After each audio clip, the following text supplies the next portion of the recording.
A continuación, el doctor Eduardo Cofré Sama desde Australia, quien trabaja actualmente en la Universidad de La Trobe y de la Universidad de Melbourne, allá en Australia, y nos presentará hoy día la conferencia Adaptabilidad del Movimiento Humano. Muchas gracias, Eduardo, bienvenido.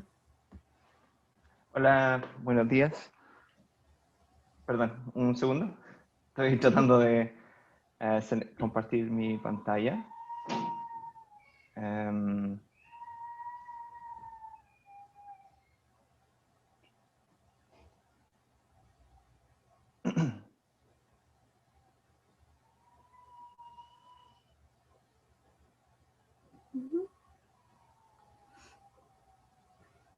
Ahí ya estamos. ¿puede ver?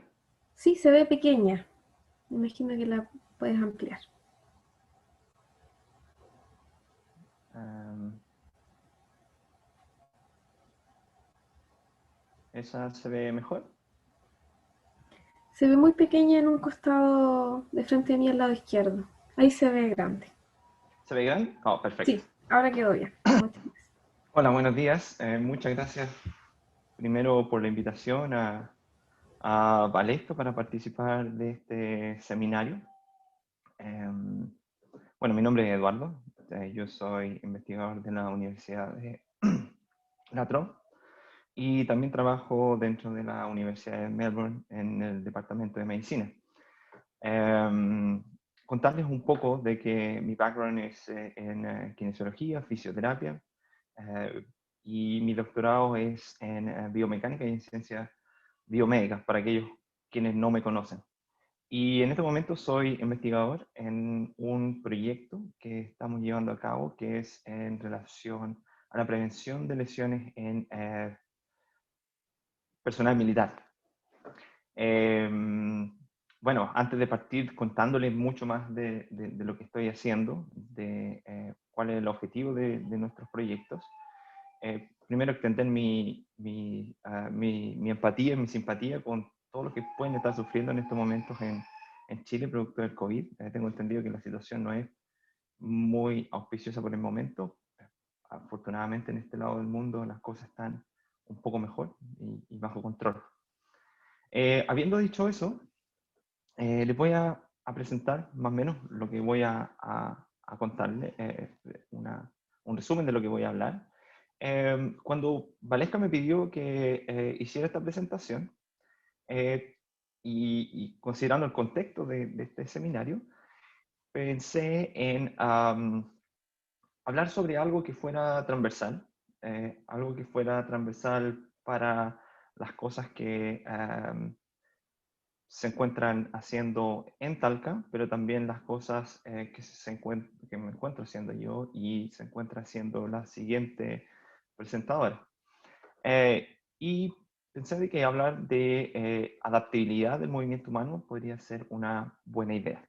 Así que les voy a presentar sobre esto en el contexto de no solo qué es lo que significa adaptabilidad del movimiento humano, para poblaciones generales, como también para poblaciones con desórdenes neurológicos, pero también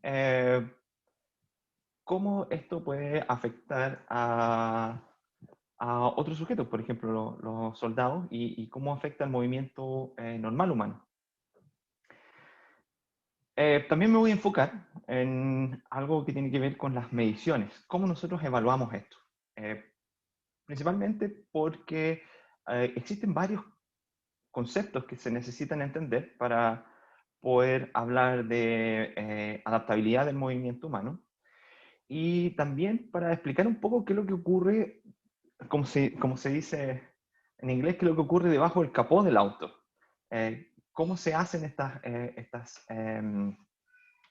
mediciones y por qué se hacen de esa manera. También les voy a comentar un poco, porque entiendo de que aquí hay una audiencia bastante mezclada de gente que trabaja en investigación, pero también hay estudiantes y gente que probablemente no tenga mucha relación con el área. Les voy a contar un poco de cómo se obtiene esta información. Voy a hablar un poco de qué es lo que son las series de tiempo. voy a hablar de los conceptos de variabilidad, de complejidad y de estabilidad, que nos ayudan a entender la adaptabilidad, y cómo todas estas evaluaciones y estas mediciones se pueden implementar desde la parte más teórica, que es la parte de laboratorio, a la parte clínica. Muy relacionado con lo que recién estaba hablando Valesca, que es básicamente extraer todos nuestros conocimientos de las ciencias básicas, de las ciencias aplicadas, y llevarlo a la comunidad y extenderlos o ponerlos al servicio, ¿no es cierto?, de las personas que más lo necesitan. En este caso, mi foco es prevención y también enfermedades neurológicas. Y también voy a comentar un poco de lo que pienso yo que van a ser las futuras direcciones de todos estos proyectos, de todos estos conceptos. De nuevo, muy relacionado con lo que está haciendo Valesca con su terapia VER. Ok, primero, ¿qué es lo que entendemos por adaptabilidad del movimiento humano? La adaptabilidad es necesaria en el día a día. Por ejemplo, cuando nosotros necesitamos hacer una transición de caminar a correr, esta transición necesita de la adaptación de todo nuestro sistema neuromuscular. Desde una configuración que es cíclica, que es un patrón repetitivo, a otro patrón repetitivo, pero que es diferente. En el primero estamos siempre con los dos pies en la tierra, en el segundo siempre va a haber un pie tocando el suelo, después uno está en una fase aérea y luego cae para continuar con el ciclo. Es diferente. Este proceso de transición requiere de la adaptación a una intención voluntaria, obviamente, de correr. Pero también hay adaptabilidad cuando uno se enfrenta a perturbaciones, como es el caso de cuando uno se tropieza o cuando uno se resbala, donde todos los sensores y el sistema neuromuscular tiene que rápidamente adaptar la configuración general del cuerpo humano para evitar una caída. Ahora, si bien existen adaptaciones que son positivas, que nos permiten voluntariamente cambiar de una configuración a otra, otros que nos permiten evitar, por ejemplo, accidentes, también existe mala adaptabilidad. Y esta mala adaptabilidad generalmente se asocia a lesión o a desorden neurológico. Por ejemplo, una persona que ha sufrido de un accidente vascular encefálico, ¿cierto? Por un largo periodo de tiempo hay recursos eh, eh, en motores que no están disponibles. Y por lo tanto se empiezan a generar compensaciones para poder, por ejemplo, caminar, alcanzar cosas, moverse. Pero estas compensaciones, que si bien son muy necesarias en las etapas iniciales, se pueden, y generalmente se perpetúan en el tiempo y generan estas maladaptaciones, que se llaman maladaptaciones porque pueden generar otros problemas que no son los originales.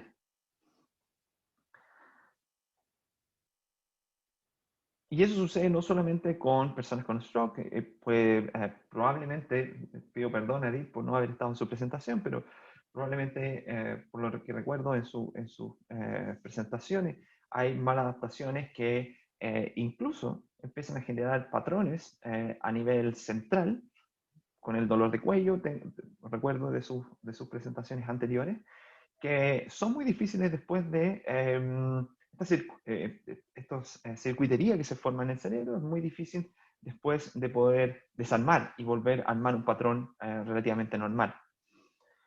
En el contexto del balance, que es algo de lo que yo he estudiado y la mayoría de mi trabajo se ha enfocado, estas adaptaciones ocurren a nivel del sistema sensorio-motor y nos permiten, por ejemplo, eh, eh, ver de que para que estas adaptaciones ocurran, o estas compensaciones en algunos casos, que son anteriores a tener una adaptación general, se necesita la integración de todos los sistemas, sistemas sensoriales, aquí puse algunos, y del sistema neuromuscular.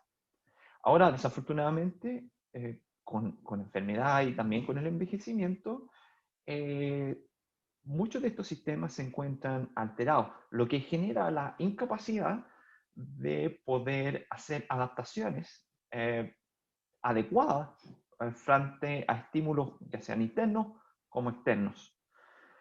Esto funciona más o menos como bajo un concepto de adaptación sensorial, donde los sensores se, em, se maximiza su input cuando son más necesarios y se minimizan cuando no lo son tanto.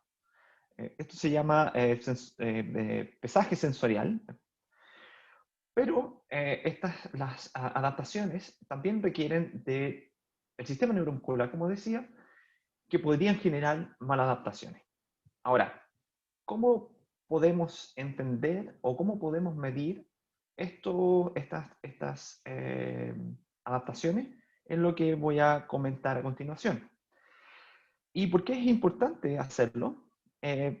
Principalmente porque nos dan una mejor mirada de lo que ocurre dentro del sistema nervioso central, de una forma mucho más dinámica. Ahora, la mayoría de las veces que nosotros evaluamos el sistema sensorial o las adaptaciones, nuestra mente se focaliza en evaluaciones, estoy hablando como clínico, se focalizan en evaluaciones relativamente lineales. ¿A qué me refiero con lineales? Es que nosotros tenemos una variable que se ve afectada por una condición. Entonces, mientras más aumenta la condición, más empeora la condición, más se modifica la variable. Pero sabemos que los sistemas biológicos no son lineales y más bien tienen no exactamente esto es solamente una ejemplificación, se comportan de una manera no lineal. Lo que pone un poco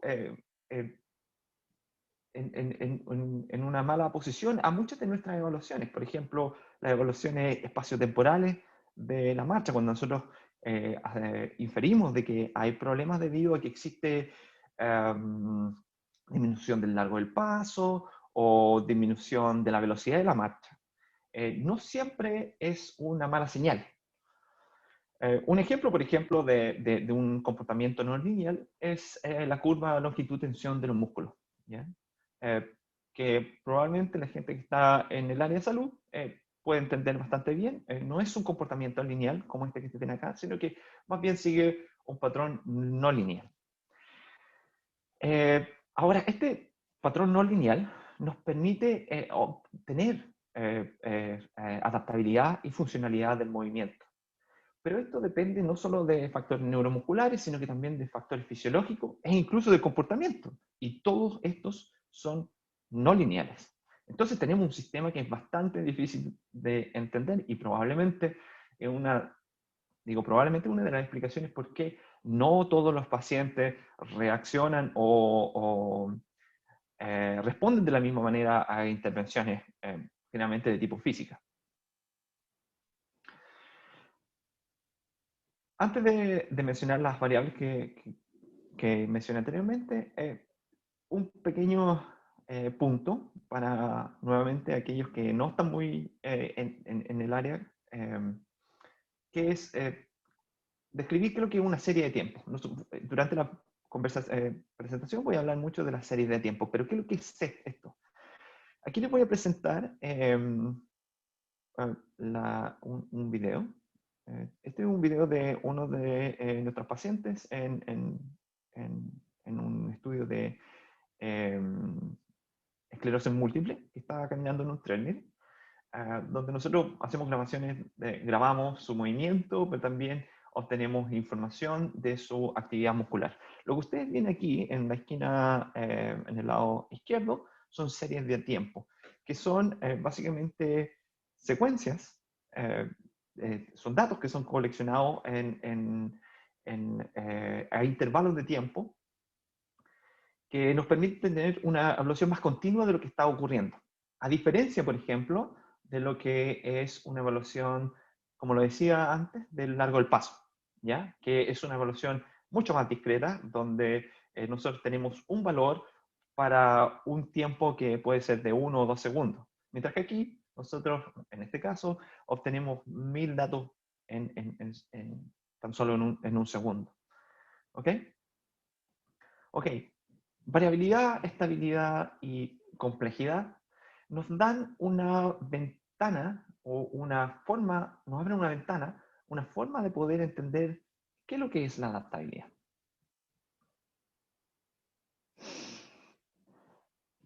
Antes de continuar, esto es muy importante de hacer mención, también voy a nombrarlo dentro de las limitaciones al final de la presentación. Hay cosas que entender que tienen que ver con la serie de tiempo que presenté en el slide anterior, porque generalmente las series de tiempo, dentro del contexto de la evaluación que presentaré, dependen de muchos factores, ¿ya? Y esto es importante saberlo. Location, location, location es muy importante. Locación, locación, locación. Locación en el contexto de qué se quiere medir. Si queremos medir, por ejemplo, evaluación continua del ángulo de la rodilla durante la marcha, si queremos medir el control postural, ¿no es cierto? Que son series de datos. Si queremos medir aceleración del cuerpo durante una tarea específica, todo va a depender de dónde nosotros ponemos los sensores y cuáles son nuestras preguntas. El tipo de información, como lo mencionaba, si es ángulo, velocidad, aceleración, la tarea que se quiere evaluar, si es una evaluación constante, por ejemplo, en un treadmill, caminando una evaluación a una velocidad específica, o si es una evaluación en la vida diaria. Quizás nos van a ofrecer diferentes tipos de interpretaciones. La longitud de los datos es bastante importante para la gran mayoría de las evaluaciones que les voy a presentar a continuación. Generalmente para estas evaluaciones se necesitan largas series de datos, principalmente porque es la forma en la que nosotros podemos entender la dinámica del movimiento humano. Generalmente en espacios muy cortos no podemos evaluar esto y quizás para esas condiciones donde no se pueden evaluar eh, por mucho tiempo a un sujeto, es mejor usar las evaluaciones clínicas. El contexto también es muy importante, si se va a usar en un contexto clínico o si se va a usar en un contexto de investigación. E incluso en un contexto clínico, ¿qué tipo de enfermedad nosotros nos estamos enfrentando? Por ejemplo, la mayoría de las evaluaciones necesitan de al menos 5 minutos de grabación, pero podríamos vernos con la limitación de que en un paciente con un accidente vascular esos 5 minutos no son posibles. El primer concepto que nos ayuda a entender la adaptabilidad es el concepto de variabilidad. Es el concepto de variabilidad. Por ejemplo, la variabilidad desde el punto de vista clínico generalmente se mide como la desviación estándar o la root mean square, la raíz cuadrada de las mediciones más comunes. Y nos permite obviamente entender la variabilidad biológica. Ahora, no siempre esta variabilidad es algo malo y les voy a mostrar por qué. Hay dos tipos de variabilidad, una que se llama la variabilidad de punto final y la otra que se llama variabilidad coordinativa. La evaluación de punto final nos señala que, por ejemplo, y esto viene de estudios muy antiguos, de 1922, fue Nikolai Bernstein, que es uno de los padres del control motor, ¿ya? Donde él estudió, por ejemplo, estaba investigando cómo poder mejorar la eficiencia de los trabajadores en una mina, donde tenían que pegarle con un martillo a cierto, me imagino, algún tipo de cincel, y él obtuvo muchas imágenes del proceso. ¿Qué es lo que hizo él? tratar de determinar cuál era la mejor forma más eficiente de poder hacer esto. Y se dio cuenta de que, a pesar de que todas las veces las personas eran efectivas y eran bastante eficientes en básicamente pegarle con el martillo al cincel en el punto donde debiesen, la configuración del hombro, del codo y de la muñeca sufría variaciones en cada una de las pruebas que se realizaban. Esto se llegó incluso a denominar como el problema de Bernstein, ¿ya? Que era cómo el control motor era capaz de adaptar todas estas grados de libertad que se llaman y poder llegar siempre al mismo resultado. Ustedes lo pueden hacer incluso cuando realizan, escriben su nombre, ¿cierto? Pueden escribirlo 100 veces y si bien todas las veces nosotros vamos a leer su nombre, eh, todas las veces también no va a ser exactamente la misma escritura. En términos de variabilidad, otro ejemplo, por ejemplo, es de endpoint, es cuando una persona en deporte, ¿no es cierto?, trata de anotar un gol. El endpoint, o la variabilidad de endpoint, o de punto final, es una variabilidad positiva cuando ¿no es cierto?, se anota el gol. Pero esto puede ocurrir con una configuración básicamente infinita, como lo pueden ver acá, de formas de patear la pelota. El objetivo es anotar un gol y eso se cumple. Pero todo lo que sucede antes de eso, que es la coordinación, la variabilidad de la coordinación, es diferente. Ahora, ¿la variabilidad es buena o es mala?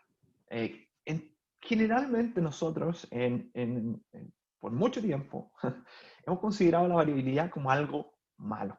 Pero la variabilidad, en realidad, es mala cuando la variabilidad es muy baja.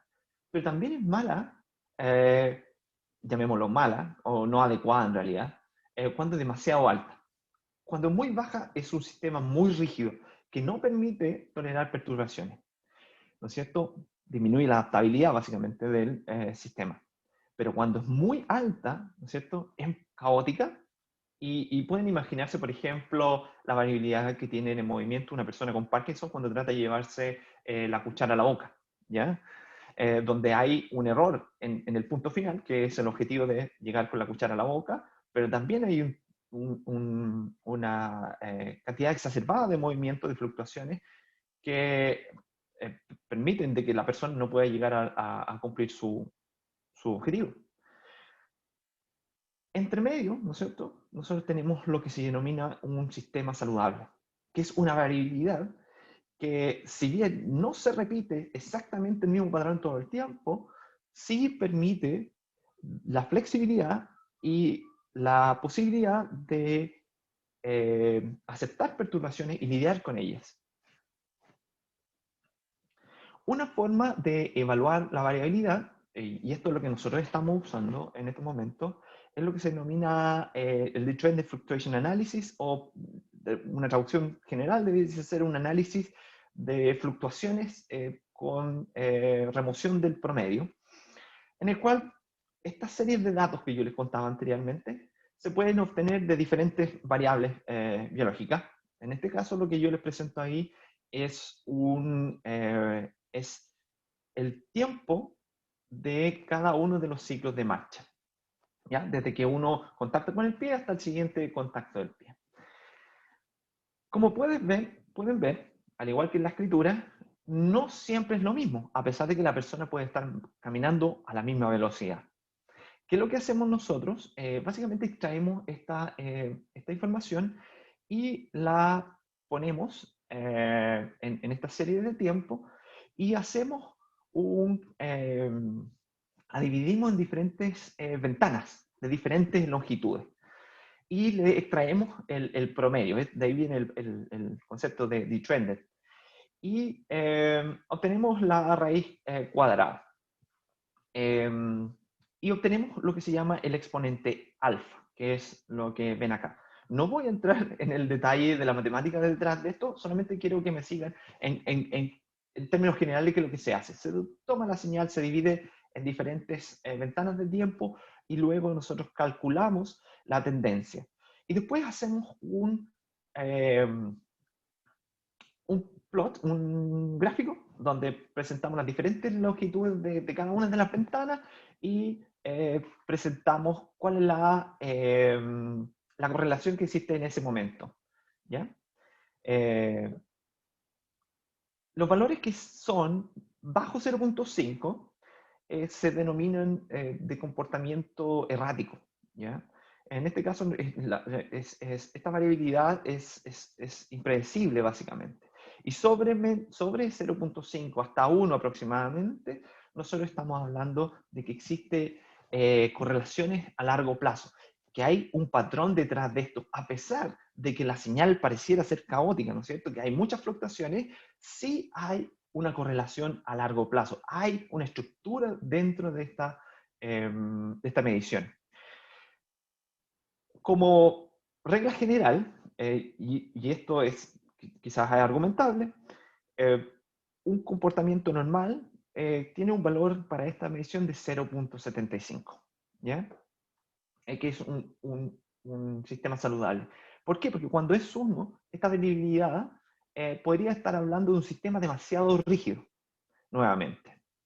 Esto es lo que nosotros estamos haciendo en estos momentos en el laboratorio, que es utilizar estas variables de variabilidad para estimar el riesgo de lesiones en soldados. El video que ven arriba, ¿cierto? Es un término instrumentado donde nosotros ponemos diferentes tipos de sensores. Nosotros estamos explorando también la sensitividad y la validez de diferentes tipos de sensores, que son los que ustedes ven acá. Muchos de ellos están, como pueden ver, están ubicados en la bota o dentro de la bota, y también algunos se encuentran en el tronco o en la cintura y en la cabeza. ¿Ya? Hemos desarrollado también una aplicación que nos permite rápidamente obtener los valores, no solo los valores de DFA, la variabilidad, sino que también otros valores que tienen que ver con la complejidad del movimiento y la estabilidad del movimiento, que es lo que voy a comentar a continuación. Perdón, antes de continuar, este tipo de análisis también se puede utilizar en posturografía, ¿ya? Y esto es lo que nosotros también nos encontramos haciendo, estamos en colaboración con mi colega Vivien de Omaha, en Oklahoma, donde nosotros estamos utilizando evaluaciones posturales. Lo que ustedes ven ahí es el desplazamiento del centro de masa durante 60 segundos y obtenemos la velocidad. A partir de la velocidad nosotros nuevamente calculamos este DFA y podemos ver qué tan variable es el comportamiento durante una tarea tan simple como es estar parado. ¿Ok? Y bueno, también quizás parezca más retar, pero también estamos investigando cómo podemos utilizar esto en los pacientes con parálisis cerebral. ¿Okay? Otro concepto que nos permite entender la adaptabilidad del sistema es el concepto de estabilidad. Ahora, el concepto de estabilidad es un concepto poco estable, por decirlo de alguna forma, ya que todo depende del contexto, nuevamente, en el que se evalúe o se discuta. Pero en términos generales, desde el punto de vista dinámico, para poder observar estabilidad o determinar si algo es estable, hay que perturbarlo. Tenemos perturbaciones y estas perturbaciones permiten que el sistema vuelva al comportamiento antiguo o el original, ¿no es cierto? Esto indica estabilidad y puede ser durante la marcha o durante pruebas de estar solamente parado. Se puede aplicar a muchas otras tareas también. Y hay características de esta estabilidad que tienen que ver con lo robusto es el sistema y la performance que tiene para poder volver al comportamiento antiguo o el comportamiento inicial. La robustez tiene que ver con cuánta es la capacidad de poder soportar perturbaciones. Y mientras que la performance es cuánto se demora el sistema en volver a su estado original. Por ejemplo, en esta figura vemos que este es un sistema no estable, resiste bastante poca perturbación, mientras que el segundo es un sistema estable, ya que probablemente si nosotros empujamos esta bola, ¿no es cierto?, va a subir, pero luego va a volver al mismo lugar. En este caso es un sistema que es estable, pero no es robusto, porque si nosotros aplicamos una perturbación muy larga, ¿no es cierto?, este sistema va a caer, esta pelota va a caer, ya no es estable. Ahora, también existe la posibilidad de que sea robusto, pero solamente para pequeños cambios en los parámetros. Por ejemplo, que si nosotros nos empujamos, probablemente va a subir y quizás tome un tiempo más largo en volver y nos va a indicar de que la performance de ese sistema no es la mejor. También se puede extender de otro punto de vista la estabilidad, y esto probablemente es algo que nosotros vemos más a menudo y es bastante, llamémoslo, de conocimiento común y se repite muchas veces, por ejemplo, en las personas eh, que estudiamos el movimiento y aquellos que se dedican a rehabilitación. Cuando se les pregunta, creo que es la estabilidad y generalmente se refieren a que el centro de masa, o sea, el centro de su cuerpo, si nosotros proyectamos ese centro, debiese estar dentro del área que dibujan nuestros pies. Si está dentro, este punto, dentro de esta área, nosotros somos estables, ¿cierto? Ahora, esto sí es así, pero no es, pero a esta figura le falta algo más, que tiene que ver con la velocidad. ¿Por qué? Porque nosotros, y si ustedes tienen la opción de hacerlo en la casa, si ustedes se empiezan a balancear hacia adelante y hacia atrás, el centro de masa se mueve a una velocidad que probablemente les permita a ustedes no salirse de su centro de su base de soporte y caerse, ¿ya? Pero es porque nosotros somos capaces de entender cuál es esa velocidad y proyectamos el centro de masa en función de eso y tenemos lo que se denomina el margen de estabilidad. El margen de estabilidad, entre más pequeño, ¿no es cierto?, nos hace pensar de que es más probable que nosotros nos caigamos. Y si, por ejemplo, nosotros aplicamos una perturbación o alguien lo empuja de atrás, ¿no es cierto?, si esa velocidad determina de que el centro extrapolado de masa cae fuera o muy cerca de la punta del pie, por decirlo de alguna forma en este caso, ustedes van a caer, ¿ya? A pesar de que el centro de masa esté dentro de esta base de sustentación. Cuando se camina también es diferente, porque cuando se camina, el centro de masa se proyecta hacia adelante. Por un momento nosotros estamos en una situación bastante que se podría llamar inestable, pero no es tan así porque el centro de masa se dirige hacia donde el sistema estima, nuestro sistema de control motor estima va a caer nuestro pie. Por lo tanto, no es una situación inestable. Ahora nosotros también podemos medir la estabilidad dinámica. Y aquí esto, nuevamente, pido disculpas si esto se ve un poco complicado. Es una evaluación complicada en sí misma, pero trataré de explicarla rápidamente para ver si se puede entender y para que entiendan por qué la estamos usando.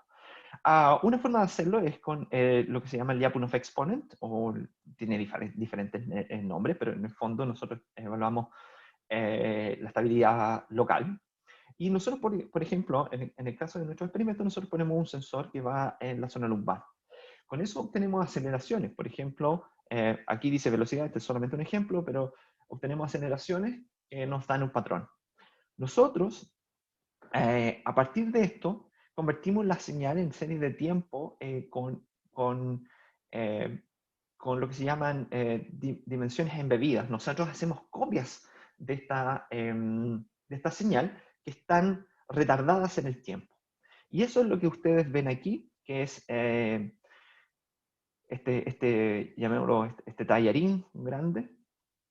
Y nosotros medimos la tasa de divergencia a través de cada una de estas secciones durante el ciclo. Y esa divergencia es lo que nosotros medimos aquí. Hay dos formas de estimarla. Una que es la estabilidad, llamémoslo a corto plazo, y la estabilidad a largo plazo, que es esta pendiente que vemos aquí y la otra pendiente que vemos acá. Esta que está aquí, que es el exponente de Lyapunov, entre más alto es el valor, mientras más pronunciada la pendiente, nos habla de un sistema que es menos estable, ¿ya? Que no es capaz de lidiar con las perturbaciones que ocurren, por ejemplo, a partir del mismo sistema. Cada vez que uno choca con el piso, ¿no es cierto? Las vibraciones producen estos cambios. Nosotros lo hacemos con aceleración y esta es la forma que lo estimamos. Necesitamos acelerómetros. Importante, como les mencionaba antes, necesitamos hartos datos y se estima de que se necesitan al menos 150 zancadas para poder obtener esta evaluación. Nosotros lo ocupamos en pacientes con esclerosis múltiple. Estos son los resultados. Lo hicimos con diferentes sensores en diferentes partes del cuerpo para ver si podíamos obtener información que nos fuera relevante, que fuera sensitiva y que nos permitiera entender de mejor manera si las personas con esclerosis múltiple en etapas tempranas de la enfermedad tenían problemas de estabilidad. Principalmente porque cuando nosotros, en términos neurológicos, se evalúan a estas personas, se ocupa una herramienta que no es muy sensitiva a los cambios en el tiempo. Principalmente no es muy sensitiva cuando se utiliza en etapas tempranas, lo que determina de que no es muy fácil tomar decisiones clínicas, especialmente cuando se trata de la utilización de medicamentos, ¿ya? Por eso nosotros quisimos colaborar y utilizamos estas evaluaciones para ver cómo se afectaba el sistema motor. Estos son los resultados que publicamos el año pasado. Nosotros demostramos de que las evaluaciones que nosotros hicimos son sensitivas de estabilidad, son sensitivas a la enfermedad. Y más importantemente son sensitivas a etapas tempranas de la enfermedad. Esto es de la forma que lo que hicimos. Los sensores están en diferentes partes del cuerpo. Y hoy en día lo que estamos haciendo, porque esta fue una evaluación en el laboratorio, pero obviamente nosotros queremos tomarlo más allá y llevarlo al contexto clínico, ¿ya? Y esto es lo que estamos haciendo ahora. Esta es Maya, mi colega que aún se encuentra tomando evaluaciones en el hospital. Y nosotros conseguimos tener esta parte del hospital. Este es un hospital bastante de alta demanda, el hospital central aquí en Melbourne. Y en este pasillo, antes de que los pacientes vayan a ver al neurólogo, nosotros les pedimos de que caminen con estos sensores puestos. Este es el sistema que tenemos y ahí está Maya. No tengo una foto del paciente ahora, pero caminan en diferentes vueltas alrededor de acá, ¿ya? Y nosotros nuevamente desarrollamos una aplicación para MATLAB donde nosotros podemos rápidamente tomar esa información que una vez que se obtiene y calculamos el exponente de divergencia, al igual que otras evaluaciones no lineales. El siguiente paso que nosotros estamos haciendo es tomar estas evaluaciones y ver si nuestras evaluaciones se correlacionan con lo que ocurre o el daño a nivel central. Y esto lo estamos haciendo en colaboración con la gente del Instituto Florey de Neurociencia, donde los mismos pacientes también se les hace un escáner. Este es un escáner que es de 7 Tesla, que es bastante poderoso y que permite evaluar los tractos, la densidad de los tractos, así como también el área, ¿ya? Y hasta el momento, lo que nosotros hemos observado es de que algunas de nuestras evaluaciones se correlacionan con el daño neurológico en diferentes partes del sistema de control motor. Bueno, esto es parte de lo que les había mencionado anteriormente. Estas evaluaciones han demostrado también ser sensitivas. De hecho, con valores para el área bajo la curva en un análisis de ROC, que son bastante altos. El tercer concepto que es importante entender es el de complejidad. Perdón. Para esto, las evaluaciones de complejidad han evolucionado en el tiempo y partieron primero con, estoy hablando solamente del contexto de movimiento humano, con las evaluaciones de entropía. Pero luego se modificaron ya que había muchos problemas con el método original y evolucionaron hasta lo que se ocupa principalmente hoy día, que es sample entropy, que necesita no tan largos series de tiempo, son bastante tolerantes al ruido y nos permite hacer una observación de cuán complejo es el sistema. Ahora, estas evaluaciones toman toda la señal y hacen un análisis de la entropía. Por lo tanto, entre más larga la señal, mejor. Pero generalmente, por el caso que nosotros estamos usando, con entre 5 y 10 minutos de datos, ya nosotros podemos hacer una estimación bastante decente de esta medición. Y hay evaluaciones de entropía mucho más avanzadas que miden cuán complejo es el sistema en forma evolutiva, o sea, si es una tarea de marcha, cómo es la complejidad inicial y cómo va evolucionando hasta más adelante. Voy a graficarlo, en el fondo, cómo se hace esta evaluación de complejidad, que en el fondo uno toma la primera porción, generalmente son 2 samples, y se va comparando esto a lo largo, esto es el tiempo de zancada nuevamente, y se compara este patrón con el resto de la señal.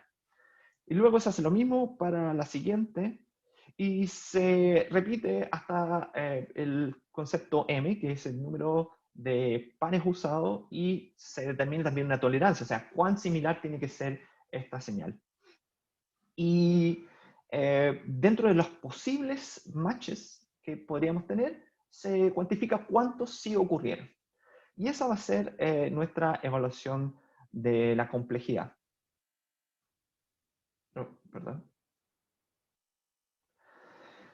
Ahora, la complejidad y la variabilidad son bastante importantes porque nos permiten entender la adaptabilidad del sistema de motor control, pero también cómo se va afectando esta adaptabilidad con el tiempo y con enfermedad.